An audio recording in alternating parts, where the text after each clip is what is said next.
اعوذ باللہ من الشیطان الرجیم بسم اللہ الرحمن الرحیم الحمد للہ رب العالمین الصلاۃ والسلام علی خاتم النبیین۔ پیارے دوستو، میرا نام ڈاکٹر ابو عبداللہ ہے اور میں ایک ریسرچر ہوں، محقق ہوں قرآن اور دوسری وحیوں کا۔ یہ کچھ گیپ کے بعد میں دوبارہ حاضر ہوا ہوں۔ ہم بات کر رہے تھے قرآن اپنے بارے میں کیا کہتا ہے، ٹھیک ہے؟ تو قرآن کے بارے میں عموماً دو تین چیزیں بڑی عجیب سی پھیلائی ہوئی ہیں آج کل کے مسلمانوں نے۔ ایک یہ ہے کہ قرآن کو بغیر وضو کیے نہیں چھونا۔ اب یہ اتنی بڑی ریسٹرکشن ہے، لگا دی ہے کہ بندہ کہتا ہے یار مجھے قرآن پڑھنا ہے تو میں پہلے وضو کروں اٹھ کے۔ اب بندہ دفتر میں ہے، گاڑی میں ہے، ٹرین میں ہے، قرآن پڑھنے کو دل کر رہا ہے، لیکن انہوں نے کہتا جی مجھے مولوی صاحب نے کہا کہ تم نے، حالانکہ وہ ایک آیت ہے قرآن میں جس کا مطلب ہے لا یمس الا المطہرین۔ مس کا مطلب ٹچ کرنا، مس اس کو وہ مس کرتے ہیں جو مطہرین ہیں۔ مطہرین طہارت سے، طہارت کا مطلب کہ یہ پاک ہے جسم میں۔ جسم سے پاکی کا مطلب بڑا سمپل سا ہے کہ جسم پہ کوئی گندگی علاش نہ ہو، یعنی پوٹی، پچھی، سیمن، اس قسم کی چیزیں آئیں گی۔ نہانے کے بعد بندہ پاک ہو جاتا ہے، مطلب پاک ہے۔ اب اس میں وضو کہاں سے آیا؟ جبکہ وضو اللہ تعالیٰ نے کمانڈ کیا ہے مائدہ میں، سورہ مائدہ میں، کہ یہ نماز سے پہلے کرنا ہے، قرآن پڑھنے سے پہلے نہیں کہا۔ تو یہ ایک ذہن میں رکھیں کہ اس کو بغیر وضو کے آپ پڑھ سکتے ہیں۔ نمبر 2، یہ بہت مشکل ہے جی۔ دوسرا، یہ مولوی صاحب کہتے ہیں کہ بہت مشکل ہے، تم کر نہیں سکتے، تمہارا کام ہی نہیں، یہ ہمارا کام۔ اس لیے کہتے ہیں، قرآن کہتا ہے 6 دفعہ کہ وَلَقَدْ يَسَّرْنَا الْقُرْآنَ لِلذِّكْرِ فَهَلْ مِن مُدَّكِرٍ۔ ہم نے اس قرآن کو سمجھنے کے لیے آسان بنا دیا، تو کوئی ہے جو سمجھے؟ یعنی قرآن کی نفی یہ کر رہے ہیں، قرآن کے خلاف جا کے یہ بات کر رہے ہیں کہ تم سمجھ نہیں سکتے۔ حالانکہ 70% سے زیادہ میری تحقیق ہے یہ قرآن عام آدمی کے پڑھنے کے لیے ہے، سیکھنے کے لیے۔ باقی جو ہے وہ محققین کا کام ہے، اسکالرس کا، جیسے حکومت کوئی بورڈ مقرر کرے، ہائی آفیشل قرآن کے جو اسکالرس ہیں، تو وہ باقی وہ کریں۔ باقی 70% آپ کو سمجھ آتا ہے، بلکہ مور دین 70%۔ تو ہم واپس آتے ہیں، یہ 2 ریکارڈنگ میں کر چکا ہوں قرآن اپنے بارے میں کیا کہتا ہے۔ اب آگے چلتے ہیں، سورہ بقرہ چل رہی ہے، 144 آیت میں فرمایا، جز ہے، جز مینز پارٹ، بے شک وہ لوگ جنہیں دی گئی کتاب یعنی قرآن خوب جانتے ہیں کہ یہی ہے حق ان کے رب کی طرف سے۔ پھر 146 آیت میں فرمایا، جو وہ لوگ جنہیں دی ہے ہم نے کتاب یعنی قرآن، پہچانتے ہیں اس کو جیسے پہچانتے ہیں اپنی اولاد کو۔ یعنی اللہ تعالیٰ یہ کہہ رہے ہیں کہ بھئی اس کتاب کو اپنی اولاد کی طرح پہچانو، معروف، اور اس کی طرح سے محبت کرو۔ لیکن کچھ لوگ ان میں سے چھپاتے ہیں حق کو جانتے بوجھتے ہوئے۔ اور آج کل تو بہت عام ہے کہ مرضی کی چیز لے لو قرآن سے، جو سوٹ کرتی ہے، جو نہیں کرتی اس کو کوئی نہیں، ہمیں نہیں پتا، ہم نہیں جانتے۔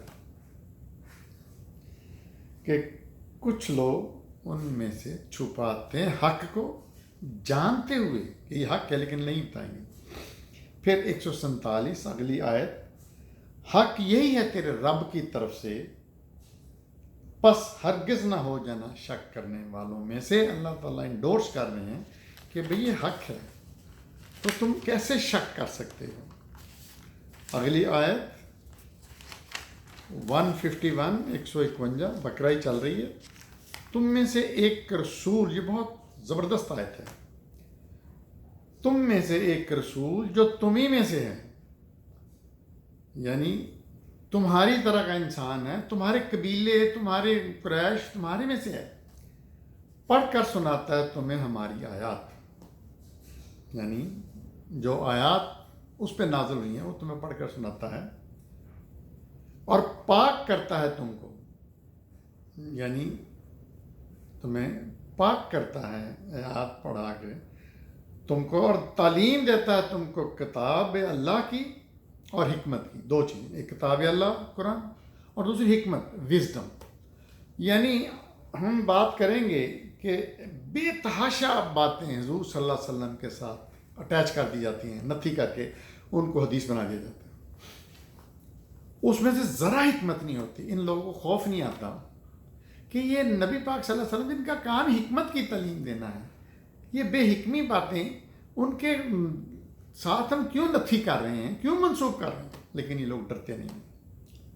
اور سکھاتا ہے تم کو وہ جو تم نہیں جانتے تھے, یعنی تم لا علم تھے.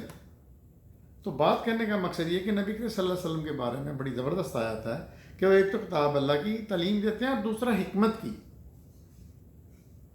پھر 99 آیت ہے, اس میں فرمایا اور بے شک نازل کی ہے ہم نے تمہاری طرف ایسی آیات جو کھلی ہیں, مبین کھلی, واضح ہیں, سیلف ایکسپلینیٹری ہیں, اور نہیں انکار کرتے ان کا مگر جو فاسق ہیں, لوزر ہیں, برے ہیں, وہ انکار کرتے ہیں.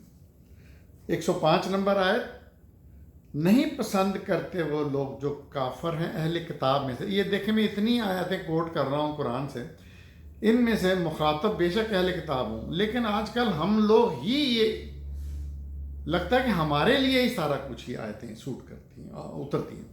نہیں پسند کرتے وہ لوگ جو کافر ہیں اہل کتاب میں سے, اور مشرک, دو کیٹیگری کے بارے میں بتا دیا, اہل کتاب یعنی عیسائی, یہودی وغیرہ, اور مشرک, اس بات کو کہ نازل ہو تم پر کوئی خیر تمہارے رب کی طرف سے. وہ نہیں چاہتے, نہیں پسند کرتے.